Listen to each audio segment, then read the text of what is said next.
Brutal Planet Magazine. Also known as Wednesday 13. Welcome to Brutal Planet Magazine. Welcome to Brutal Planet Magazine. This is Hulkoff from the video. Welcome to Brutal Planet Magazine.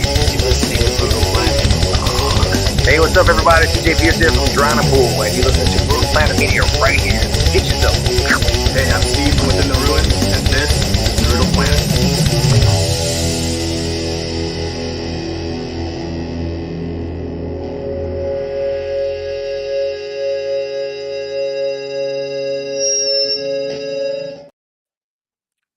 Greetings, Brutal Planet. We are live today with the man Hulkoff.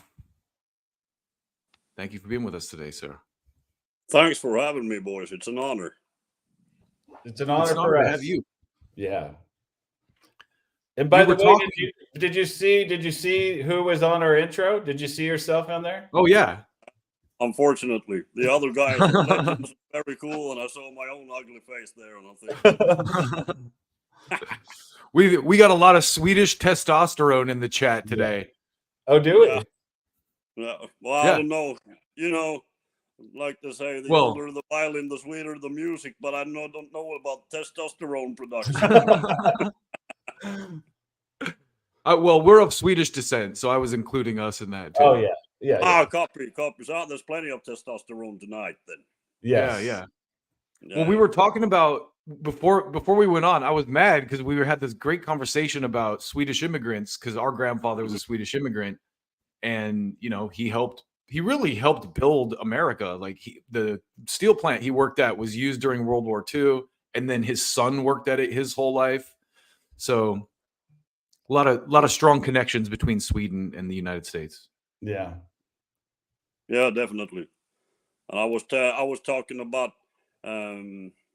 my relative from over there who came back last summer to have a look at her old country, and we talked for hours and hours about what happened after, her granddad went over and started a new life over there. It's a really, really, very, very moving stuff. So to say the least. Yeah, it's amazing. It's amazing to think about people going and just lift. I mean, our grandfather left with like a sweat box, just a tub of stuff, and that was it. And he went to a new country, and that was all he had with him. Yeah. Came Well, through Ellis Island. And once they got there to a place they had never seen, and hearing a language that they had never heard, and all that stuff, there's a lot of tragedy also in a lot of the stories, but there is fortitude and resilience and all that kind of stuff that is really inspiring. Yeah. I won't go into the details now because it's pretty personal stuff, but I can tell you it's a really heart-moving stuff and very the stuff of legend, so to speak. Yeah. And the cool thing about that is not only did the Swedes go to America, but they also went through Europe during the Viking times and brought a lot of their customs to that place. Well, don't even get me started on the Vikings. Yeah, well, we're going to go into the Vikings, man. I think the Vikings went into everyone else. Yes. Well, of course. I think for sure you've heard about Leif Erikson, his endeavors, and his travels to North America. But, there's a lot of speculation about all that stuff and who was there first, and if Leif Erikson really was the first Northman on American soil, or if he went deeper into America, or if they, just came to this Canadian island. What's the name of the place? Don't remember. Newfoundland. Exactly, Newfoundland? Yeah, that's the one. But it's pretty interesting. I have a friend over there. You've probably heard of him, Peter Stormare. He's a well-known Hollywood actor. Mm-hmm. He made this TV show about something called the Kensington Runestone. Have you heard about that one? No. There's been a lot of controversy around it. They say that it was fake and whatever, but it's Yeah, I never saw the end of that documentary, but it was really, really interesting. The stuff Is they that the one that they found in Britain? no, they found it. It's somewhere in Michigan, I believe. Oh, okay, I okay. won't sure because I don't remember the exact location of it. And there's a I lot of think I know what rumors you're talking about. going. It's the Yeah, one that sorry, they come again. basically they're saying that it's proof that the Vikings were here like before a lot of the other European colonists. Well, yeah. Now it's a little too new. It's not really from Viking times. But you know, I think I personally what I think, and this is not fact. This is what I think. I believe there has been a lot of connection between the continents throughout, already down to the Bronze Age. So Yeah. I wouldn't be super surprised if you found out that the Vikings have been there a lot of times before Leif Erikson. They find stuff, new things like this all the time too. It's like there used to be, no proof of certain things. Like I remember arguing with someone about evolution and them saying like, oh, well, they haven't found, like, no, they have definitive proof of all this stuff now. In the 70s, they didn't quite have like the missing link or whatever, but like all this stuff over time, like, new evidence comes to light. So yeah, all the time. That's for a history nerd like myself. It's super interesting times.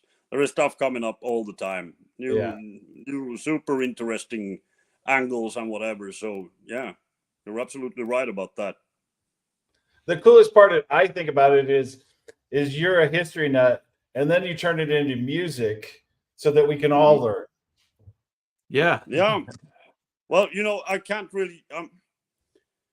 I'm not a super historian, and I can't really sum everything up in a song and tell you this is how it is and whatever. But what I can do is just awaken a little spark of interest, and get the listener to maybe do a little bit of delving himself and find out what is this and what is it trying to say, and yeah, hopefully, somebody finds a little closer connection to the roots. That's really all that I'm looking for. And there's inspiration in those stories. Yeah. Oh, sorry, I didn't hear you there. I just said there's inspiration in those stories too. Yeah, obviously. Definitely. I'm not saying that because they are my stories, because they're not. I take a lot of these stories from old sagas and from history and whatever. So, and I just turn them into some kind of poetry or whatever. Like one of my favorite songs of yours is Ibor and Io. That's just the coolest story, and oh yeah, it is. This whole thing about how they come from a little island where it's overcrowded and somebody has to leave, and they pull sticks, Yeah. And Ibor and Io get the shortest sticks, when they lead their people all the way to Italy, and it's a really super fascinating story from beginning to end. Yeah. And it's whether their hearts are as true as their beards are long, I don't know. Yes. But it's a good it's a good chorus. Yep. Yeah. Yeah, it's one of my favorite songs. European history too is something that I haven't personally studied much of. That's interesting to me because obviously growing up, our studies are very, United States focused. I mean, we do study some in European history, but like the details, like stories like that, we don't get. Mm-hmm. No, but this is not something you learn in school. This is because of my personal interest. And as I said, I'm not a historian. I'm just a very interested layman at best.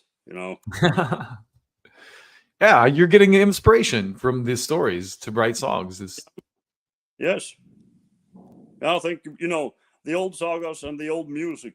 That's really what gets me going. I love that stuff, and that not only Scandinavian, although that's closest to my heart. I also love like the old mountain music in America and the old stories about from everything from the French Indian War and forwards. I think there's a lot of super cool history in America for sure. Yeah. What about on that note, I just listened to some of that Bourbon Boys stuff that Eric sent me. Yeah. Good stuff, Yeah, that- isn't it? Yeah, it's very folk singer, very kind of like almost like old school country. It is. That's Yeah. what it is. It's totally old school country, and that's why I love it because I hate new country. You know, I Do you just know? I just got to tell. Do you know how many Americans tell me that all the time? This is real country. Yeah, but I'm Swedish. You know, it can't be. But still, you know, I think it's because both me and Jonas, we love the '70s country. You know, we love the old outlaw country and the guitar-driven Yeah. stuff that is rooted in the true folk. You know, the old folk style, the mountain music and whatever. And that's why it comes out that way, because that's what I personally like and what I want to hear when I listen to country music. Like what's the group called that had Willie Nelson, Waylon Jennings, and Johnny Cash? The Highwaymen. The Highwaymen. Yeah, like that. Yeah. Out the original outlaw countrymen. Oh yeah, and they were awesome. You know, I get goosebumps when I hear the Highwaymen sing. You know, some of that stuff is yeah, it's Three otherworldly. legendary guys in one band. Oh yeah, yeah. Well, there were 4 legendary guys. You had Chris Christopherson, Waylon. Oh, I Jennings, forgot. I forgot about Johnny Chris. Cash. Yeah, and he is. Yeah, I love Chris Christopherson. Yeah. True, you know, a true poet and a guy who kind of walked the walk and talked the talk. You know, real McCoy.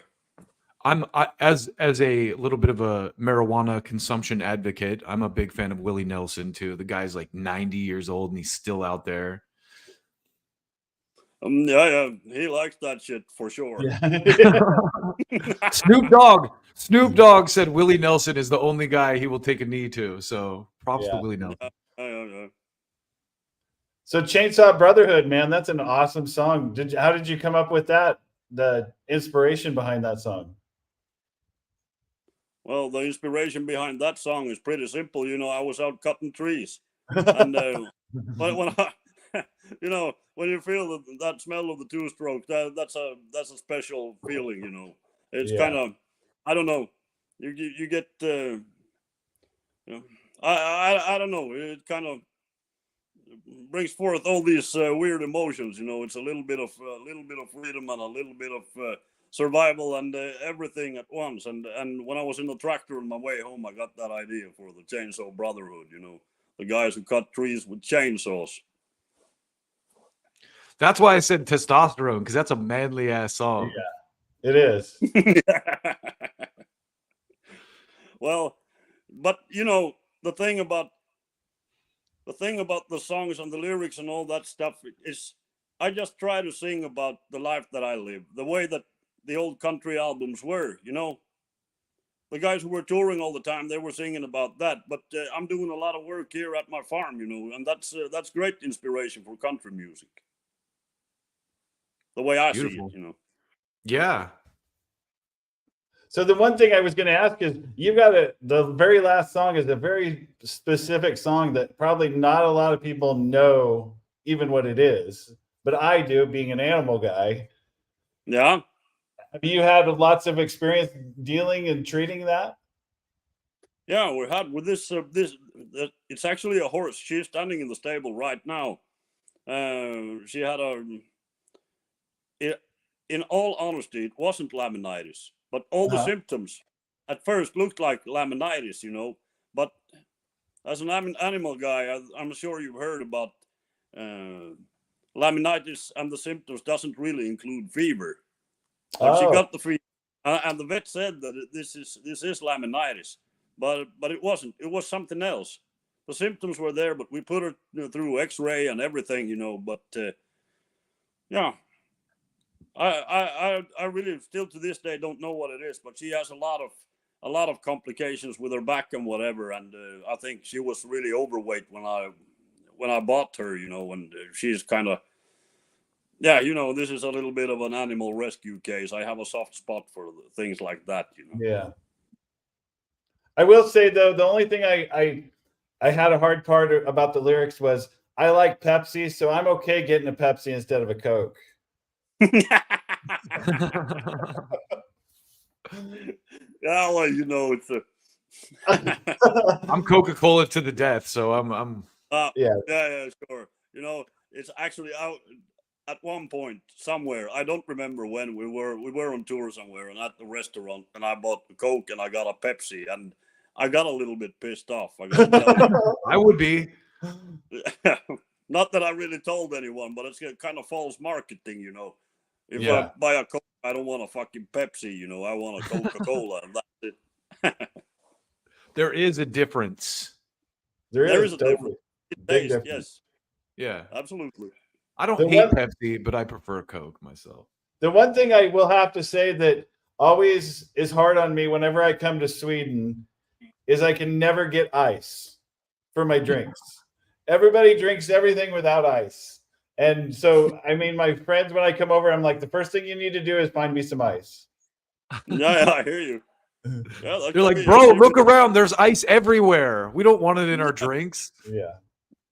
Exactly. I mean, this time of year it's not hard to find ice. I can Yeah. promise you that. You know.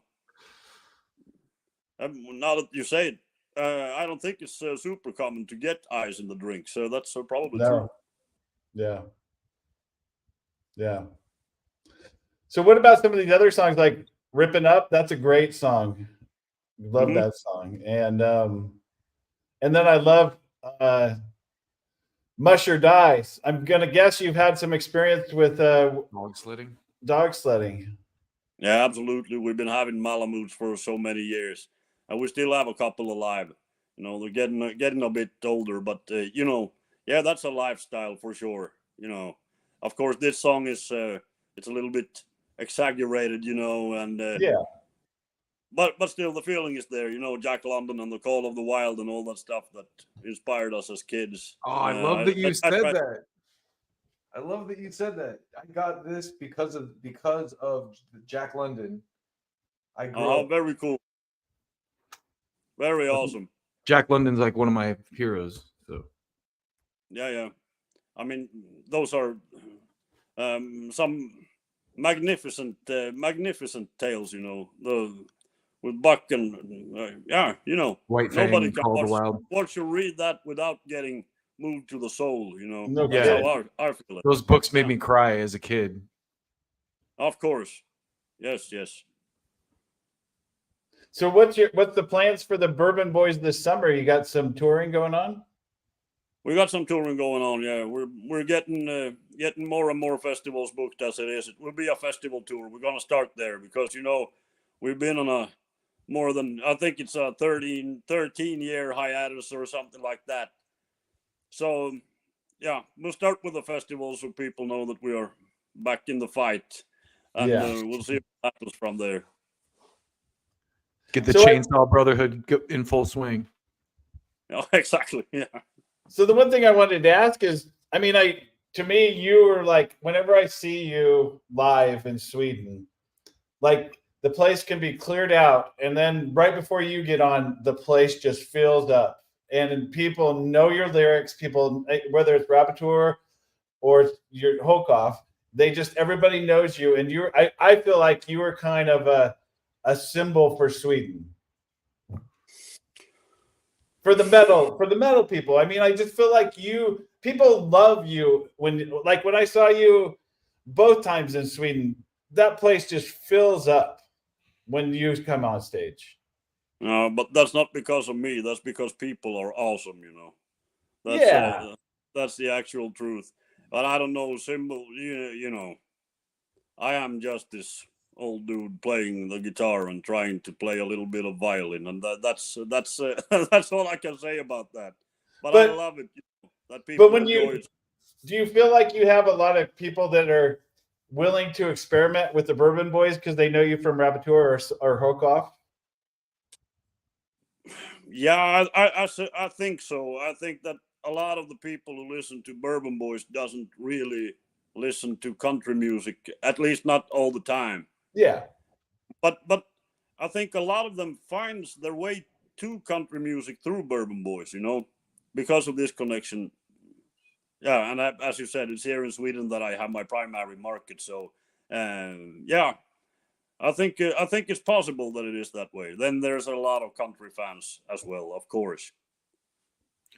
There is some decent new country. I know, like Joey, for example, our other guy. Some of his top albums this year, I listened to them because they were country. But have you heard like the Jelly Roll stuff? No, I can't say I have. What kind of music is that? It's country, but it has like a little bit of hip hop and a little bit of it's got a little bit of pop in it, like R&B and stuff, and a little bit of rock too. But then there's another guy called Hardy that did like a country / rock album. And it's the thing I love about country too is this guy tells stories. Like he has a story called Get in the Truck, and it's about this guy who finds this woman crying in the rain, and it's because her husband beat her up, and he goes and shoots her husband, and then the story ends with him talking to her in a jail cell and stuff, and it's like, what a cool story. Yeah, for sure. Well, I've heard some of the Hardy tracks on somewhere. Yeah, it's a special sound. Is that popular in America now? Yeah, I guess the point of me bringing that up is it seems to me that, especially recently, there's a lot of crossover happening between like heavy rock and country. Mm-hmm. Yeah, I see those tendencies as well. I believe you're right. Then, well, you know, if it works, it works. It's not like, you know, I'm personally, I really like experimenting with the crossover stuff, you know, whether it's folk music and metal or it's country and folk, you know, Scandinavian folk or whatever. If it works, if it sounds good, it is good. Eddie Van Halen said that. And that's been one of my, you know, that's one of the things I live by, you know. If it sounds good, it is good. I think that's a really clever way to put it. Because it's really, really easy to become a Puritan, you know, and start having all these ideas about how things should be, but it's not necessarily so. I mean, that's how you get new styles and new sounds too, is by blending that kind of stuff, you know. That's what's exciting to me. Absolutely. I agree 100%. So what's the country music scene like in Sweden? There is not really a country scene in Sweden, if you ask me. Okay. There are a few players, you know. There are some who are really good. There's a little bit more of a, you know, the rockabilly music. That scene is really, it's really actually a scene, you know. And for a while it had a little bit of a boom, but now it's going downhill again.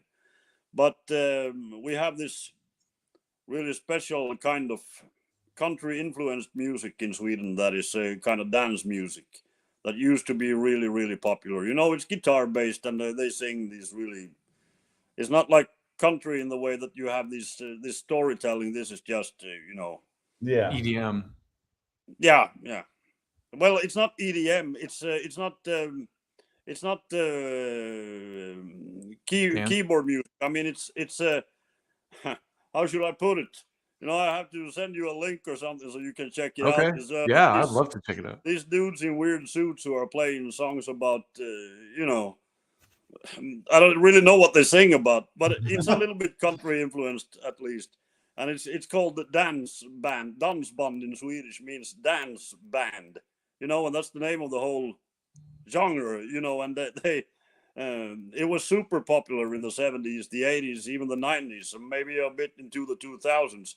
Now it's not that big anymore, but a lot of the old dance places are gone, and you know, things change. But I think that's the thing closest to country music in the Swedish scene. We have a lot of groundbreaking stuff has come out of Sweden. So Well, Refused and there's the Brothers of Metal, the girl that sings in that. She's in a bluegrass duet. Is it a bluegrass folk? I think. No. The blonde girl from Brothers of Metal. Yeah, okay. Yes, I heard about them, but I don't. You know, I've never met them, so I can't. Yeah, she's in a band, a country band. Well, it's not a country band; it's a duet, and it's called Great Harvest. I think is the name of it. Okay. And and they just basically play a lot of acoustic stuff. But she's played in Austin before. Okay. Yeah. Very cool. Yeah. Very cool. There is actually a bluegrass festival outside of you know where Gävle is, Yeah, not too far from Falun. Yeah, yeah, there's a place called Torsåker there. They have a bluegrass festival. There's yeah. also a country festival somewhere. I think it's in wherever it is. Can't remember at the time. But when we play with Bourbon Boys, we play a lot of those city festivals, some rock Nice. festivals, whatever, you know, everywhere really where there's a lot of people. You know, that's the key thing. The good thing about country music is it's not like metal. You know, if you play some serious metal shit at 3 o'clock in the afternoon on a city festival, it's gonna be pretty empty pretty fast. But with you know, with country, it's a different thing. A lot of people can appreciate that. That's So, true. Yeah, that's true. I love that. So I love that. That's a great quote. It's a great way of putting it, though. Hmm. I mean, Yeah, metal people are very specific, and and people who don't like metal, and people who maybe don't like country will find themselves into it because it's more attractive than metal. I feel like Yeah. metalheads are really open-minded too. Like we love metal, but we're not gonna like hate on something that's not metal if it's good. So, Yeah, no, I believe so too. I think there is a lot of I don't know, tolerance is not the correct word, but I think there is a lot of curiosity. You know, Yeah, we want to yeah. find this the same way that it works. You know, in the metal game, but I gotta say that the metal fans are very very special in many ways. The dedication is beyond yes, anything. You know, it's really true to the bone. But when it comes to outlaw country, you can see a little bit of the same tendencies there. You know, the people who really live for the music, who really believe it. You know, to the bone. And I like that kind of dedication. You know, that's really inspiring. If anything is inspiring, that is. You know, Yeah. Real commitment. Real. real commitment. That's the word. yeah. Commitment, for sure. So I want to get into the latest Hulkoff album. It came out in December, and love this album. I mean, it's such a fun album, and it's just got so much stuff in it that's, I feel like, inspiring. Like we were talking earlier about stories of people that lived long time ago with a lot less than we have now, and thrived. Oh yeah, You know? that's it. You know, first off, I'm super happy that you like the album. Love the album. Oh yeah, that makes me really really happy, and I appreciate that, brother. Yeah. This album, if I just talk the stories aside, you know, just making this one was pretty painful because I decided last year that I'm gonna learn to play the violin and I'm gonna put it on the album.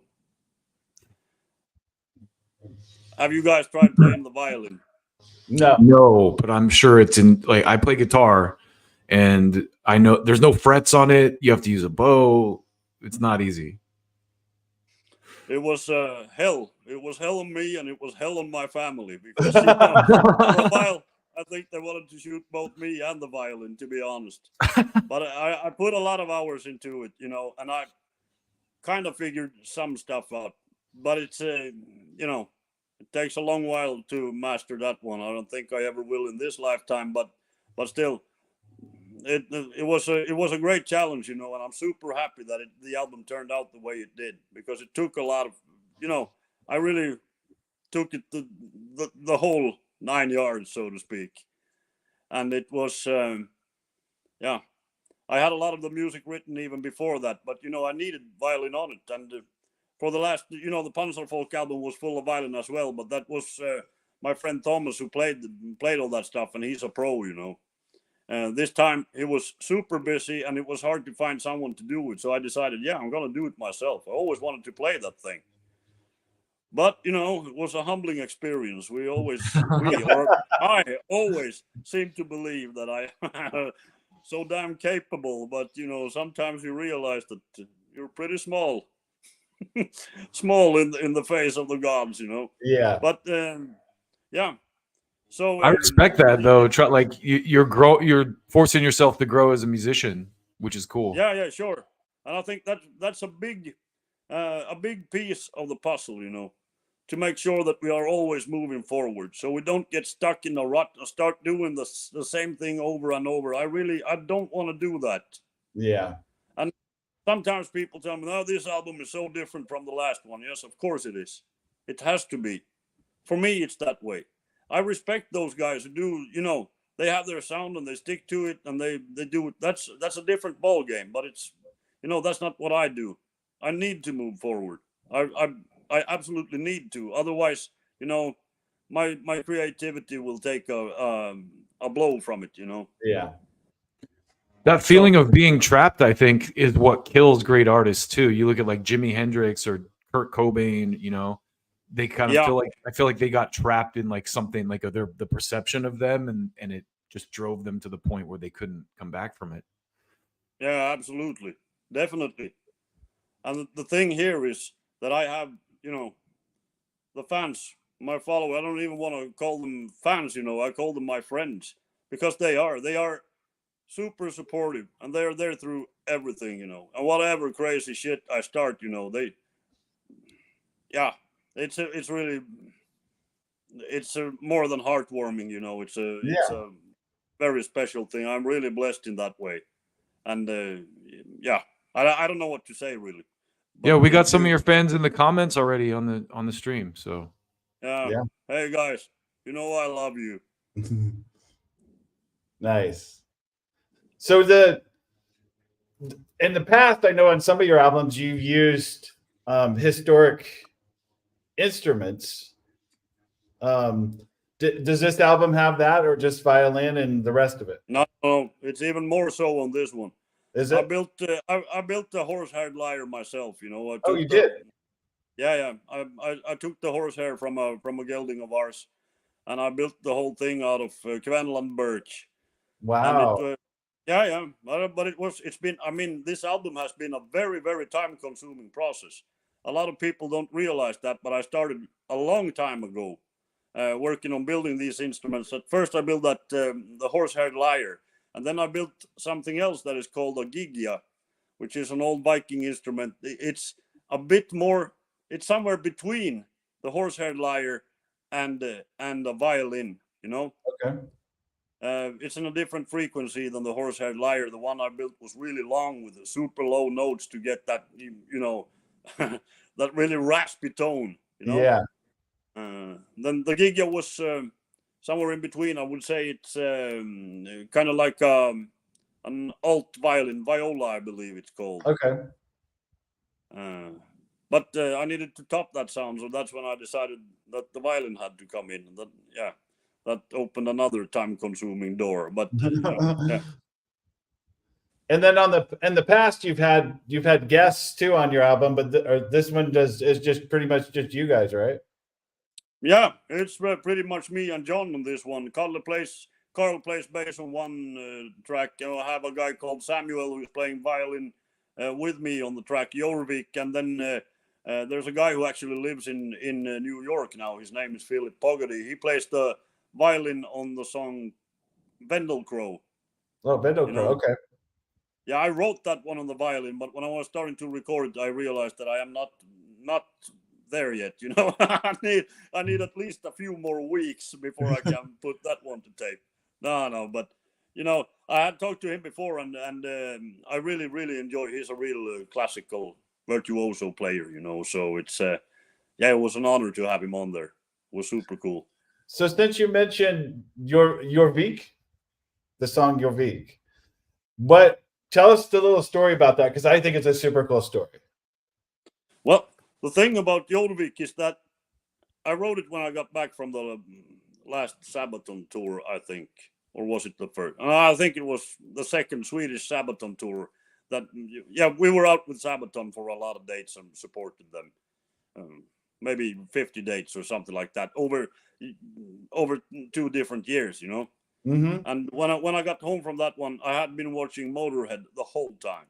I mean, I grew up with Motorhead. It's really, you know, it's one of my absolute favorite bands. Yeah. And I was constantly watching Motorhead, you know, and listening to No Sleep Till Hammersmith, and I had this. I don't know why, but for some reason I had this really intense period of listening to Motorhead, you know, and when I got home, I picked up a guitar and I had that riff in my head, and I thought, what is this going to be about? Well, it has to be about England, you know, and something like you know, that in my twisted mind, you know, it reminded me of Motorhead, you know, so I wanted a song that sounds like Motorhead in the Viking Age. That was the big plan.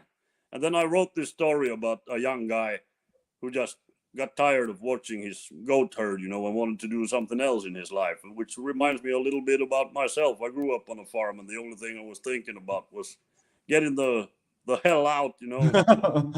And then when I did, I went back to farming. So that's really interesting. But that's how it A lot is. of people can relate to that, I'm sure. Yeah, for sure, for sure. So Jorvik is an actual place, correct? Yeah, it's an actual place. It's called York in England today. Yeah. And Yeah. there's if I did some research on this too, because like I said, you inspire me to look up things when I listen to your music. And That's there's a Viking museum in that town. Yeah. Yeah. In York? Yeah. Well, New New York. York, of course, is the British colony, you know, Yeah. in America. Yeah. So. And the interesting thing is about Jorvik in Old Norse. That means the Bay of Horses. Something Okay. to Bay think of Horses? Yeah. Oh, wow. Bay of Horses. Jorvik.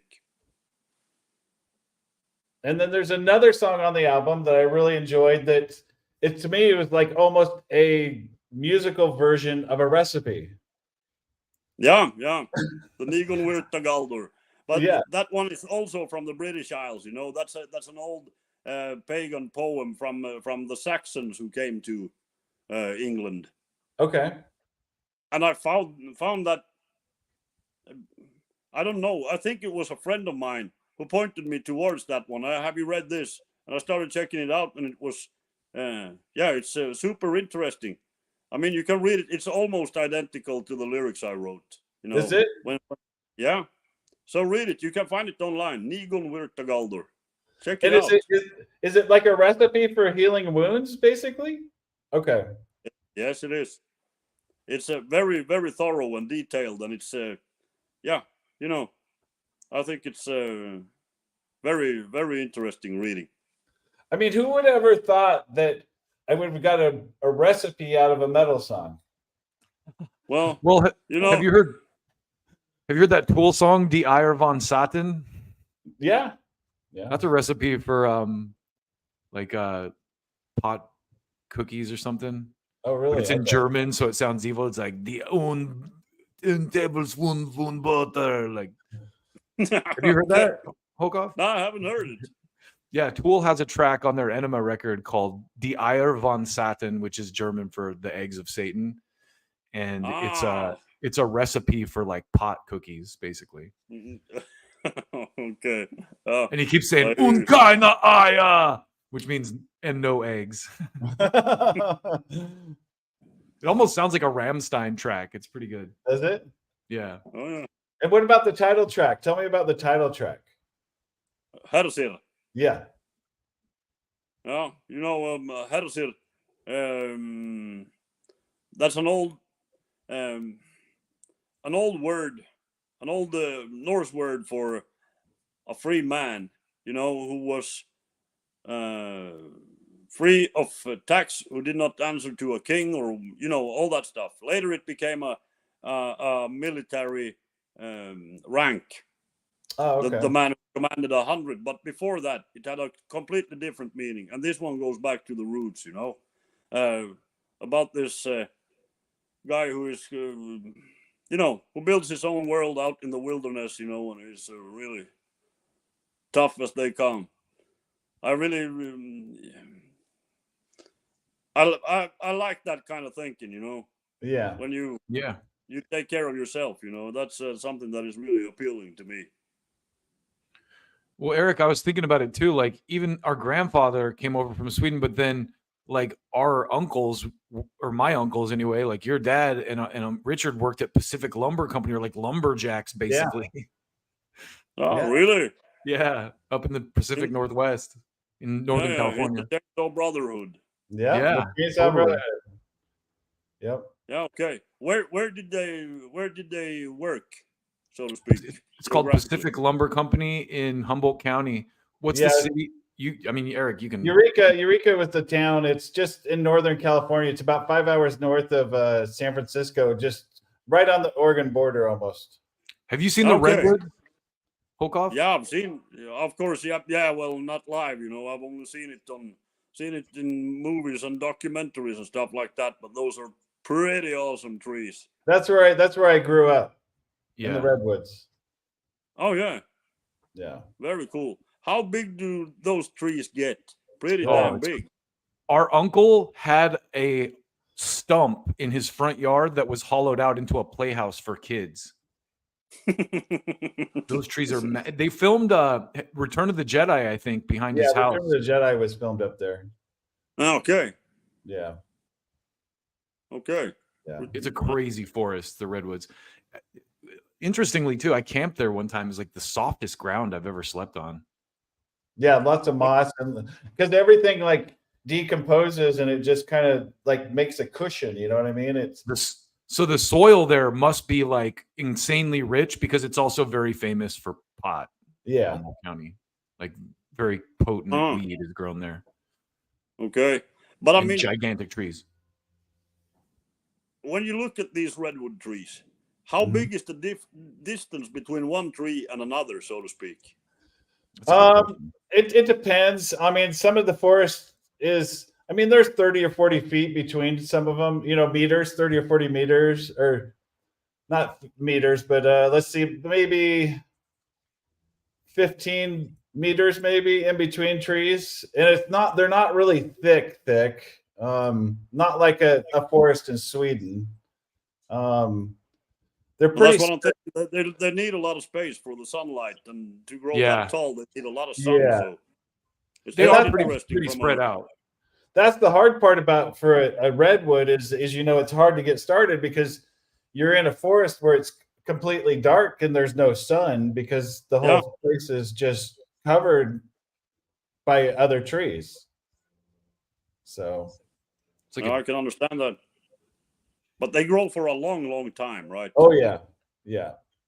The other thing that's really interesting about redwood is it's a very, very soft wood. It's an open grain wood. So it's very, very soft. So it's very heavy. It's like its water content is very heavy when it's fresh. But once you dry it out, it's very, very light. it's brittle. Oh yeah. Yeah. Grandma had And that it's redwood hardwood. table. It's what? Is it a hardwood or a softwood? It's a softwood. Soft. It's a softwood. Okay, yeah. Yeah. Yeah, it's even softer than like a pine to me is pretty a pine is pretty hard to me but it's not a hard wood. But it's a lot harder than redwood. Oh, okay. So, Interesting. yeah. Oh yeah. Well, I'm pretty interested in trees. I like building stuff, so trees are fundamental. Well, maybe if I come over this year, which I'm planning to, I'll bring you a piece of redwood. Yeah, bring me yeah. a piece of redwood. That would be something. Would That it? be awesome. Okay. Yes. Very cool. So Yeah, the redwoods are pretty amazing. It's Yeah, like they one are. of it's a big tourist attraction here. It's also crazy that they're in California. Like that area up there is so much different than where I'm at in Los Angeles. It's like a completely different world. Oh yeah. But you live in a big country. yes, we do. So the So difference is what's some of these other songs that you really enjoyed writing and doing on the new Hulkoff album? some of the songs that I really enjoyed writing. Yeah, I mean, I know they're all your babies, but like Odin Owns Us All is a great one. I there's so many songs I love. All in all, that's actually one of the older tracks on this album. Is it? It's got, yeah. I wrote that one pretty close after. What was it? What's the name of the one before Ragnarök, I believe. Yeah. It was. I wrote it pretty soon after that one was released.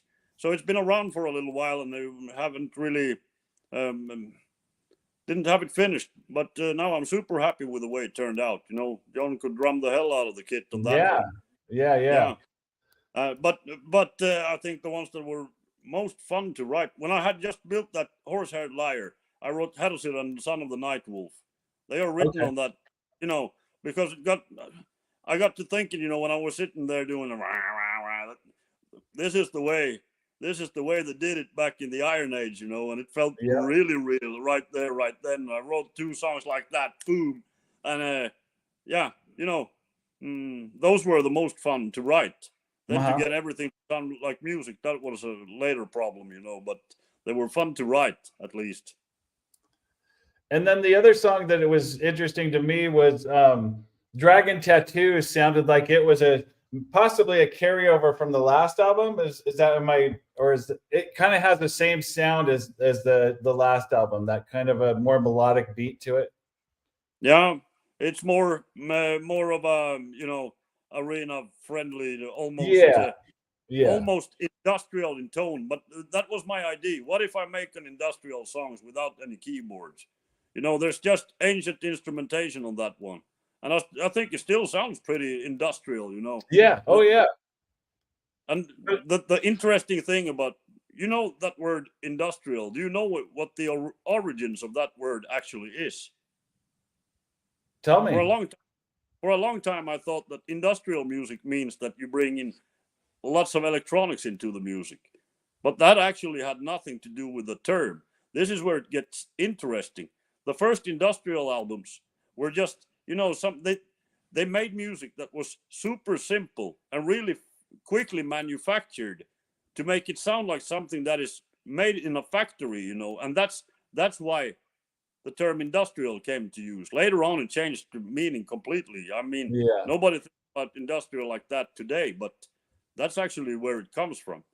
And that's interesting when I talk about industrial sounds, because when we talk about industrial sounds, I think we all think about something much more electronical or whatever. Yeah. The electronics just make it sound manufactured, so that kind of became the norm. Exactly, yes. But the whole idea was to make music as quickly as possible and as streamlined as possible and make it sound as manufactured as possible. That's the actual meaning of the word industrial, the way that I understood it, at least. Yeah. Makes sense. Yeah, it does. Well, I can't say enough good things about the new album because I love it. Because like I said, it makes me, every time I hear a song, I go and I'm like, what is that song about? And so like I take the title and I'll look at the lyrics and then I'll go Google stuff as I'm doing it. And then it takes me on this whole nother journey of like learning about all these other things I never knew anything about. Oh, yeah. But on this one, the Hedosir album, there's quite a few things, few songs that mention the old Rafnista men, you know, the sagas from North Norway. Yeah. And it's super interesting because of the connection between my location at the moment right here in Kvenland and the guys around Lofoten in Norway. And stories from there are actually the absolute best of all the Viking sagas. So I seriously recommend that you check out the Rafnista sagas. Okay. Definitely. Like the son of Nightwolf, you know, Nightwolf, that was Kveldulf, and his sons were Thorolf and Skallagrim. Okay. And they were both very, very interesting characters in so many ways. I need to watch. There was a popular Vikings TV show here that a lot of people raved about, but I've never watched it. Have you seen it, Eric? I've seen parts of it. It's funny to me when we talk about Vikings and we think about these big badass dudes and everything like that.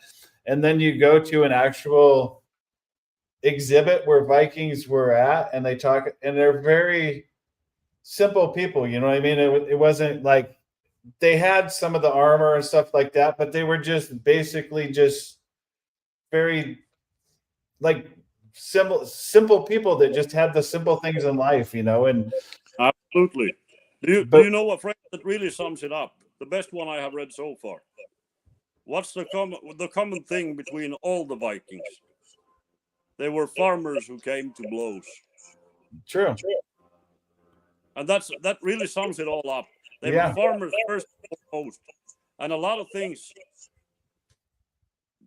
This is also a very interesting thing. It's a little bit on the not so proven side, maybe, but with the Christianity coming to Scandinavia, with Charlemagne in France being a real advocate for the baptizing of the Scandinavian peoples, because the Yeah. church in Rome wanted to move all the trade away.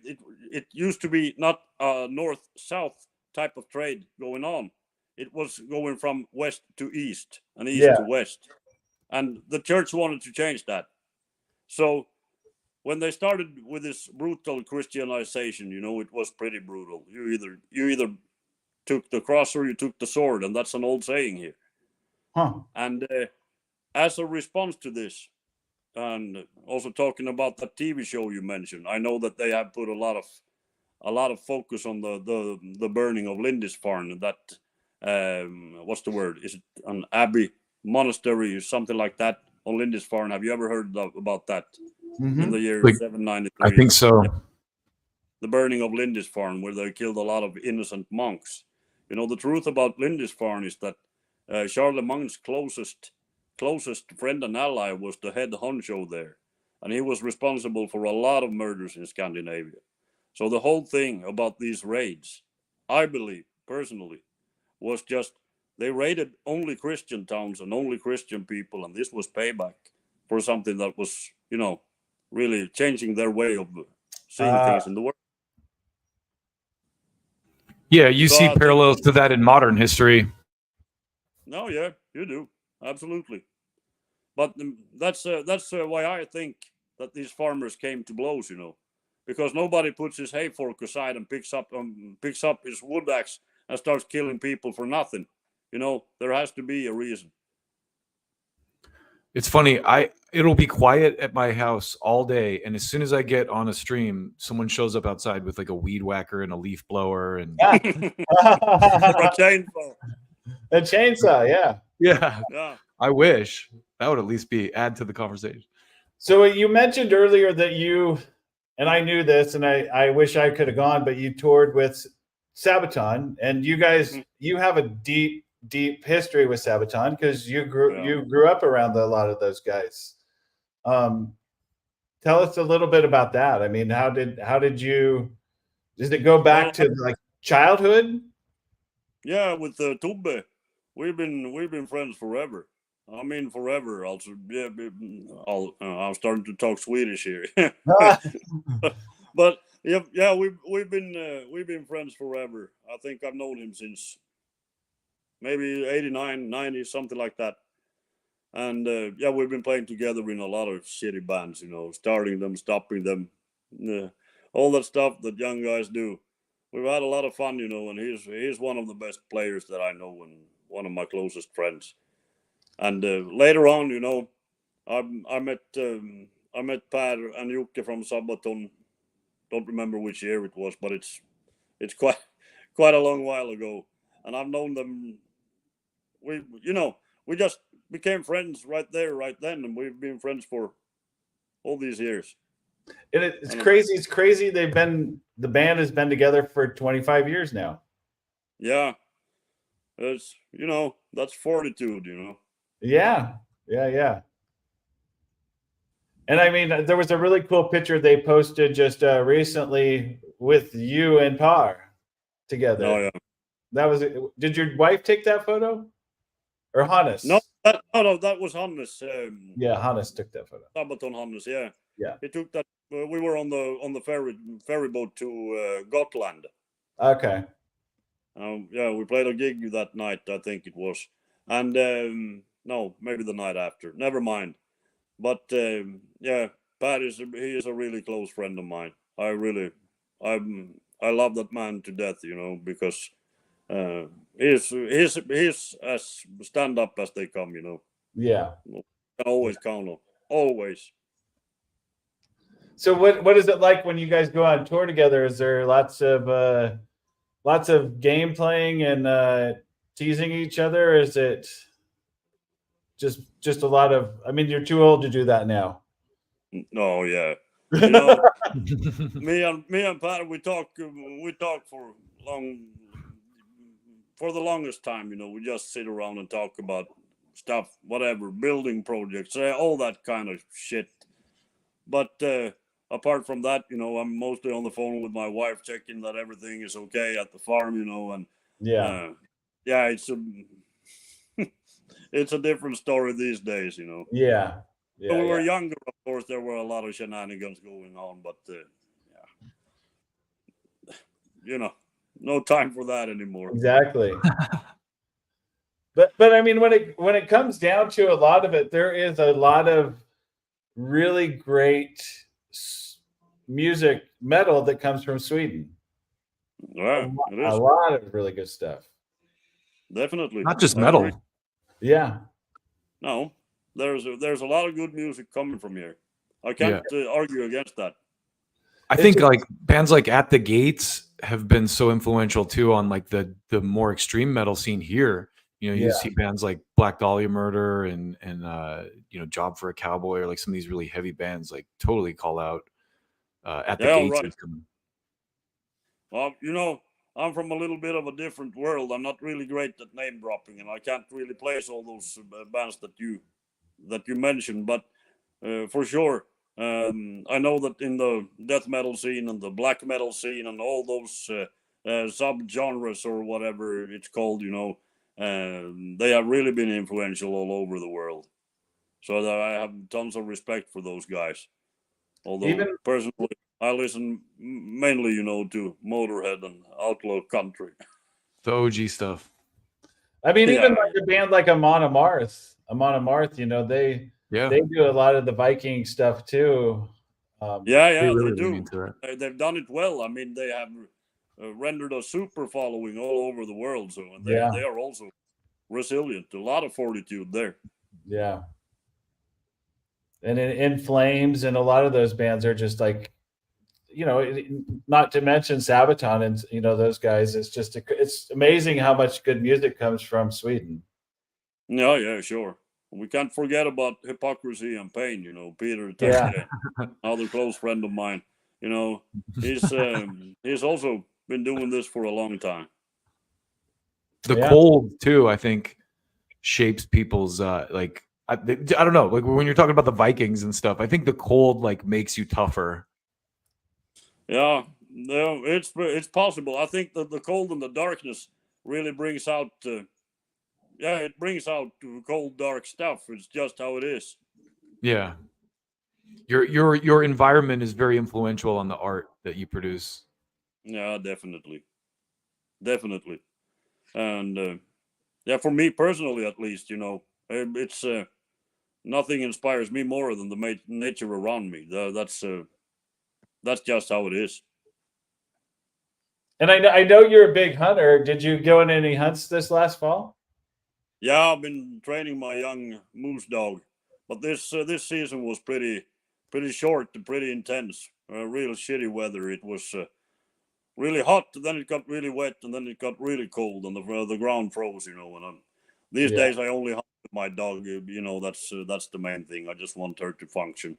Yeah. You know, it's kind of like that. So she had a great season. The season before this one was awesome. Now it got a little slower because of the weather condition, you know. But it is what it is. Yeah. We'll try again next year and hope for better times. Yeah. Yeah. What's the tough part of that? Oh, go ahead. Sorry. I was just going to ask what did you get this last year? Anything? This last year? Yeah. Yeah, absolutely zero. Really? Nothing at all. Yeah. Wow. Well, it's a good thing you're not you don't rely on that to live, else you wouldn't be here right now. No, I'm not telling the truth. we got a calf, but it wasn't me who shot it. It was Oh, okay. yeah. So one calf. That's about it. This Okay. for this year. No, I'm actually not telling the truth at all. We got another calf another time, but I didn't shoot that one either. But it was for my dog, so I'm gonna count the win. All right. You're just being very honest. You're like, I didn't shoot it. I didn't shoot it. Yeah, no. But stolen valor is no valor. That's not good. I don't want credit that is not mine. And you're a man of integrity. Yeah. Well, whatever you want to call it, But the thing is, I was going to say something. Yeah, it's like things change a little bit when we have the farm here. When we raise the sheep and we get a lot of meat from there. So the hunting is more on the how should I say, recreational side. It's not so much for pure survival anymore. Yeah. So it doesn't get as important. But keeping the livestock alive, that is super important and my priority number one. So yeah. When you live that kind of lifestyle, you're a lot more dependent on the weather cycles too. Definitely. You have to be observant and really consider every option, because a summer like this one, be prepared.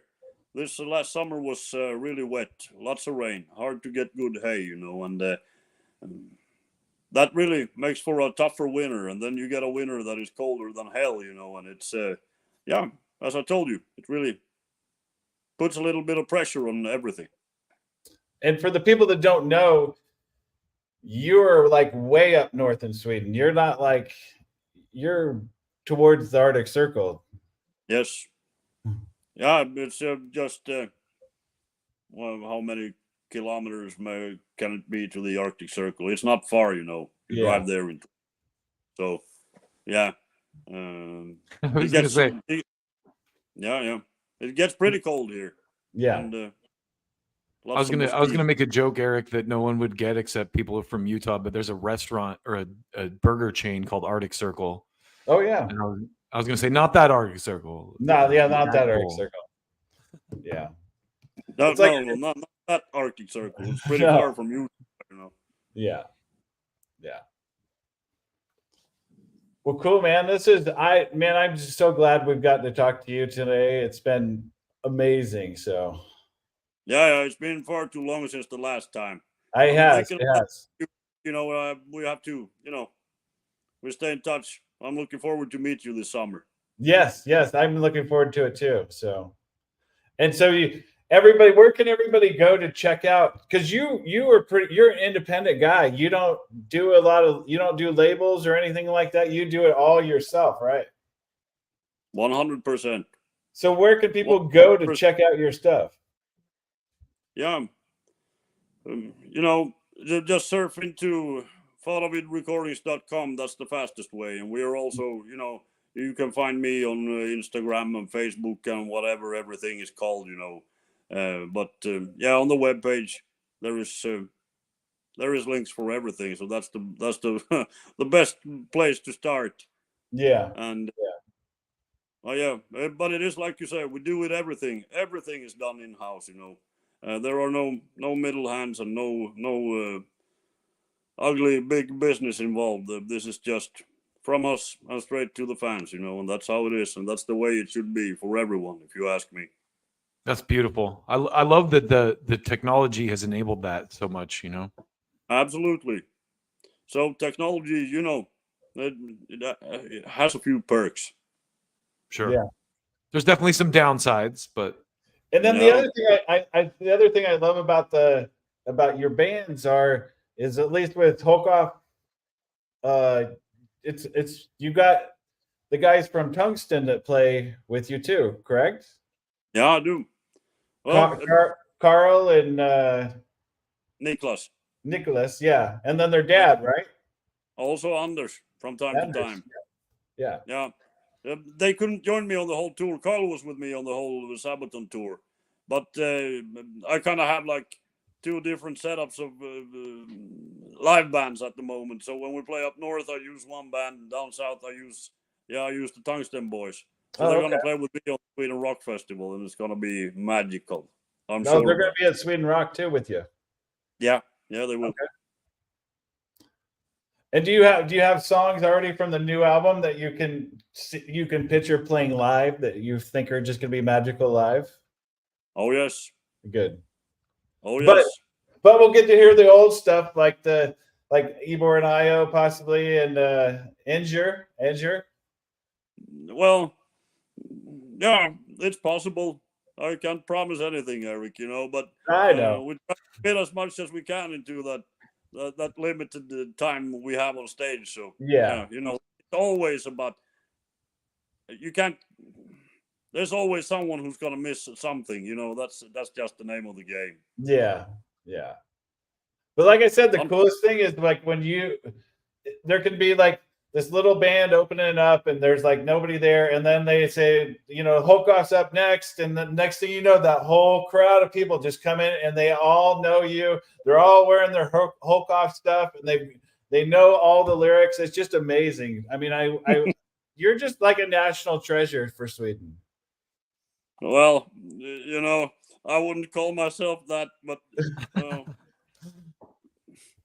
it's as I said earlier, it's just an incredible honor, and it's very few people get to experience something like that, and it's really hard to, I can't even see it from the perspective that you see it. It's just not possible. If I try to look at myself as a national treasure, what do you do? What do you do after that? That's not the way it's supposed to be. Yeah. As I said, I'm just a dude doing this thing, and that's it. Yeah. You got a good outlook on it. Yeah. Oh yeah. Well, tomorrow we're on we got Toby on, so I'll have to say hi to him from you. Yeah, do that.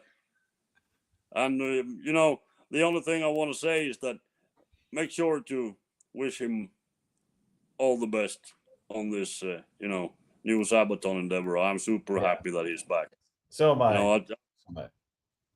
I've said it to him many times, that if you're born with a gift, it is your plight to share it with the people. You have to. That's your obligation, man. It's your obligation. It's your obligation, definitely. And he is one of the, somewhere along the road, Odin touched him on the forehead and said, "You got it, boy. You play like guitar." Yes. So, yes. Yep. Love it. Well, thank you again. Thank you again for all of your time, and everybody go pick out the new Bourbon Boys album, pick up the new Hulkoff album. I mean, even dive into some history if that's what it takes to get into this, man, because it's a wormhole that you just go down and it's so much fun though. And it's easy for people to just pull your stuff up on like Spotify or Apple Music. And yes. For sure. Just check it out on Spotify or YouTube or whatever, and I hope to see some new people getting into our magnificent history, because there you have the real national treasures. I gotta say, I'm curious to go hear the violin stuff now after what you said about it. Like I want to judge for myself. Yeah, you do that. I will. Don't judge me too hard, though. I'm sure it's much better than you made it sound. So I was talking to Joachim from Sabaton, and I told him, I said, "Hey man, how come you guys never write a song about the Vasa?" And he's like, "That would be the shortest song ever." Oh, well, you mean the king, Gustav Vasa? No, about the ship, the Vasa. He said that would be the shortest song ever. He said, "Sail out to the bay." It's like a 30-second song. Yeah.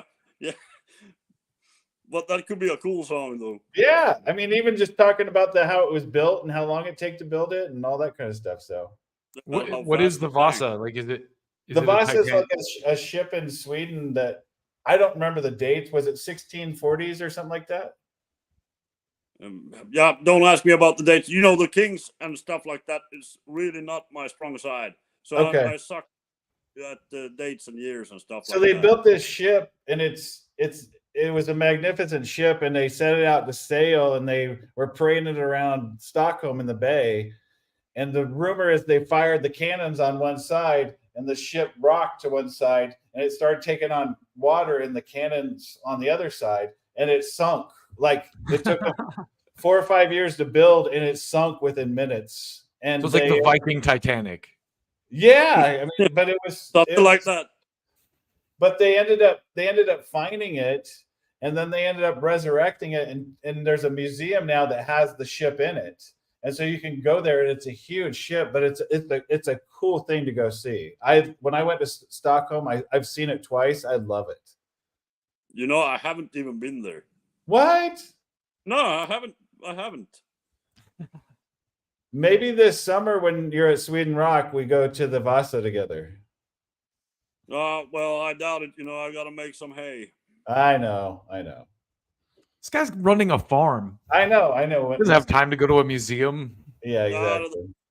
Yeah, I often go to museums, but I always go to Viking exhibitions. You know, I'm not really into that time era. That's more of the Subleton Boys thing. Yeah. All right, hey guys, I'd love to continue chatting with you, but I'm running out of battery, so That's fine. We need to shut down anyway. We should have shut down. We got to shut down. So, all well, right. it's good to talk to you, brother. Thanks again, man. Touch. Very much appreciate it. I appreciate it too. Take care, Great bro. conversation. See you at Sweden Rock then. Yes. Take care, Hulkoff. Take care. All right. Thanks for tuning in, everybody. Yes. Thanks for tuning in. We're going to shut it down. Yeah. Check out Hulkoff stuff. And you got anything else to add, Eric? No, just joining us for Toby tomorrow because he'll continue the Swedish debauchery.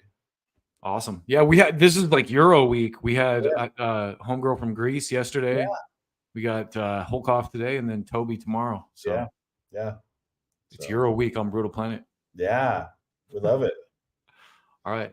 Thanks for setting it up too, Eric. That was a great conversation. Everybody stay brutal, man.